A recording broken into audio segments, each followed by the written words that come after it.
Jangan lupa subscribe YouTube channel Metro TV News dan jangan lupa nyalakan notifikasinya.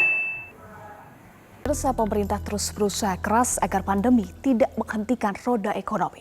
Berbagai bantuan dan subsidi diberikan kepada masyarakat terdampak pandemi. Namun Menteri Keuangan Sri Mulyani mengakui sangat berat untuk membuat pertumbuhan ekonomi mendekati 0% yang kini masih minus. Informasi ini sekaligus juga menutup perjumpaan kita di Metro This Week untuk kali ini.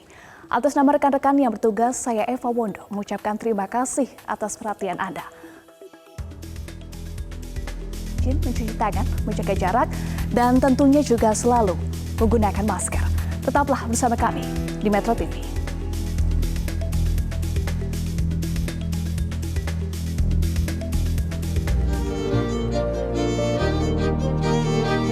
Karena saya pribadi, Pak, dengan adanya COVID-19 ini, kita memang sangat mengalami kesulitan. Itulah curahan hati seorang pekerja saat mendengar ada bantuan upah bagi buruh dan pekerja. Rasa haru tak terkira saat mendengar langsung dari Presiden di Istana Negara.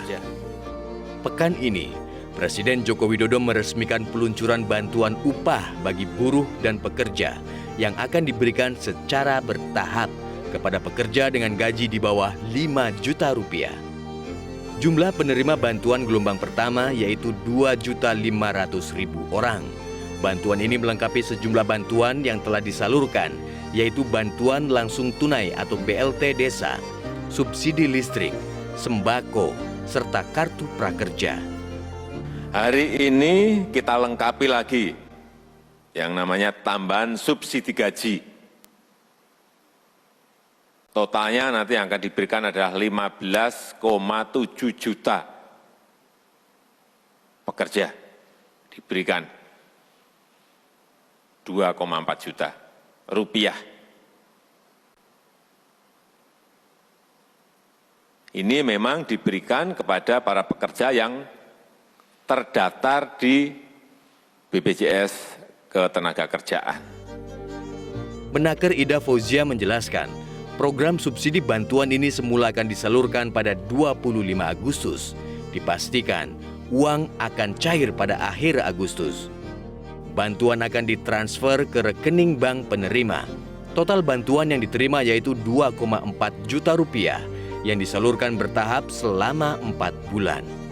Hingga kini, jumlah rekening penerima yang terdata telah mencapai 88% dari 15,7 juta orang. Pekerja atau buruh yang mendapatkan subsidi harus memenuhi seluruh persyaratan antara lain warga negara Indonesia yang dibuktikan dengan nomor induk kependudukan, terdaftar sebagai peserta BPJS aktif sampai dengan bulan Juni 2020. Peserta aktif program jaminan sosial ketenagakerjaan yang membayar iuran dengan besaran iuran yang dihitung berdasarkan gaji atau upah di bawah 5 juta sesuai gaji atau upah terakhir yang dilaporkan pemberi kerja kepada BPJS Ketenagakerjaan. Yang keempat, pekerja atau buruh penerima upah dan memiliki rekening bank yang aktif. Masyarakat pun menyambut baik program bantuan upah bagi buruh dan pekerja. Kalau sudah cair sih buat itu bantu orang tua jualan, usaha juga sih. Soalnya ini kan dalam masa pandemi kayak gini kan apa-apa susah gitu kan, apalagi yang teman-teman yang karyawan yang ini kan pasti sangat membutuhkannya. Sementara itu, Menteri Pendidikan dan Kebudayaan Nadiem Makarim dalam rapat kerja bersama Komisi 10 menyampaikan pihaknya telah menyiapkan anggaran sebesar 8,9 triliun rupiah untuk subsidi kuota internet guru, siswa, dosen, dan mahasiswa, serta tunjangan bagi tenaga pendidik dalam kegiatan belajar mengajar di masa pandemi COVID-19. Subsidi ini akan diberikan selama 4 bulan, sejak September hingga Desember 2020.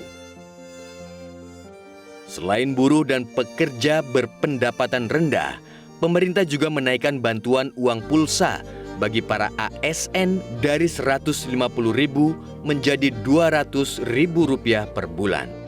Bantuan uang pulsa para ASN berasal dari realokasi anggaran belanja kementerian lembaga yang tidak terpakai akibat pandemi COVID-19. Bantuan uang pulsa PNS ini akan diberlakukan untuk semua kementerian dan lembaga. Ini tentunya kembali ke masing-masing KL, ke pegawai mana yang patut diberikan untuk melaksanakan tugas ini. Namun pengamat kebijakan publik Trubus Rahadiansyah menilai menaikkan bantuan uang pulsa untuk ASN tidak tepat sasaran. Pasalnya, para PNS sudah menerima kurang lebih 6 insentif di luar gaji pokok. Apalagi insentif uang pulsa tidak secara otomatis menggerakkan daya beli masyarakat. Ada yang dibutuhkan dalam hal ini tentu malah guru yang kemudian ada di daerah atau di perbatasan yang selama ini pembelajarannya pakai online, juga termasuk dosen, ya termasuk juga tenaga kesehatan juga yang memang membutuhkan. Nah, jadi itu yang menurut saya memang menjadi tidak tepat. Presiden Joko Widodo meluncurkan bantuan Presiden Produktif Usaha Mikro di Istana Negara Jakarta Senin siang. Bantuan ini berbentuk hibah kepada pedagang kecil seperti pedagang kaki lima, pedagang asongan, dan pedagang rumahan sebesar Rp2,4 juta. Menteri Keuangan Sri Mulyani mengakui sangat berat untuk membuat pertumbuhan ekonomi mendekati 0% pada triwulan ketiga 2020. Relaksasi yang telah dilakukan menurut Sri Mulyani belum memberikan dampak besar bagi pertumbuhan konsumsi. Pemulihan aktivitas perdagangan bulan Juli masih belum cukup stabil seperti yang diharapkan.